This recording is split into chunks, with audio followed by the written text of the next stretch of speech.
Hello, parents! This month's topic is learning about different modes of transportation. Our students learn different types of transportation, their uses, and their functions. That is why we created a book to share with you what we have learned. Take pleasure in watching. I want you everybody to have 3 lines. On 3 lines right on top, I want you to write letter M.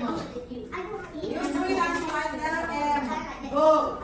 Letter M. Beginning N. Standing line, curved line. 2 lines. Go. Small letter N. Standing line and curved line.